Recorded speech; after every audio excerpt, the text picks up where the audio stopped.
4 years after a bruising defeat to Joe Biden, Donald Trump won a second term as commander-in-chief. I think that we just witnessed the greatest political comeback in the history of the United States of America. But Trump is not the only world leader to have clawed his way back to power. From U.S. President Grover Cleveland to Brazilian President Luiz Inácio Lula da Silva, several have managed this feat, but with mixed results. Grover Cleveland is an unusual story in the history of the presidency because he sort of comes out of nowhere.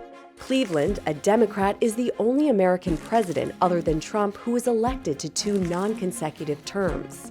He is this very working class, by the book, sort of anti-corruption figure, which is really important in this era because there's a ton of corruption at the federal level. Cleveland won a narrow victory in 1884 despite a sex scandal. He admitted to possibly fathering a child out of wedlock. But in his re-election bid, he campaigned on slashing tariffs and lost. But it ends up being, ironically enough, a central part of the story for how he comes back into office 4 years later. Because in the 4 years that he's gone, a Republican president comes in, you have a Republican Congress, they dramatically increase tariff rates, and the public starts to wake up to what Grover Cleveland was saying because they feel the sting in their pocketbooks. Everybody's prices go up. Thus, Cleveland jumped from being America's 22nd president to its 24th. Another leader from history who staged a comeback, British Prime Minister Winston Churchill. He led his country through World War II and ultimately the defeat of Nazi Germany, earning high approval ratings from the public. We may allow ourselves a brief period of rejoicing. Today is Victory in Europe's Day. But a mere 2 months later, Churchill's Conservative Party suffered a crushing defeat. After years of war, Britons were keen to move on.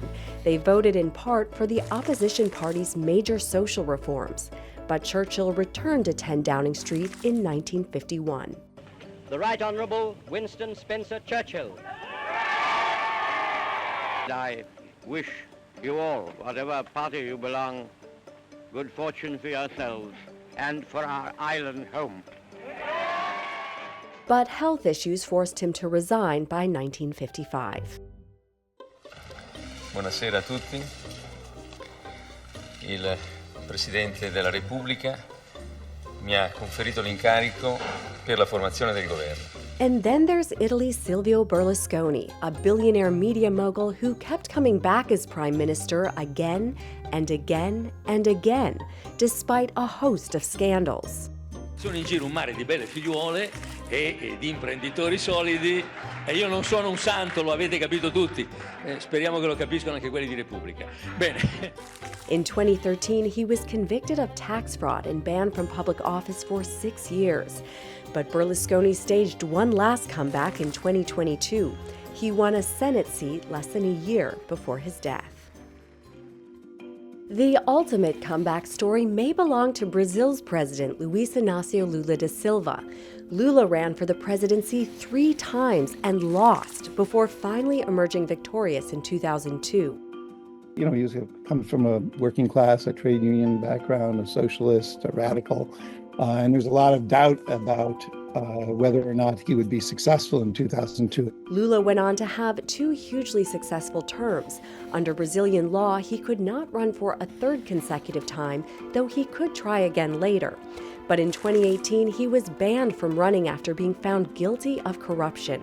He spent 580 days in jail before his conviction was annulled, paving the way for his victory over far-right incumbent Jair Bolsonaro in 2022. Porque tentaram me enterrar vivo e eu tô aqui. While it's a stunning comeback story, Lula, like Trump, is retaking the helm in a world that has changed dramatically while they were away. And that could prove a challenge. The environment is a very different environment. The geopolitical environment is different. That was certainly the case for Cleveland, whose second term was beset by the largest economic depression in U.S. history at that time. By the end of his presidency, his own party had all but abandoned him. The things that make people effective in one window may make them less effective in another one. And it's actually not that much time has to elapse between a president's skill set's really meeting a moment and a president's skill set being a little out of phase with the moment. On January 20th, 2025, the story of Trump's second term will begin.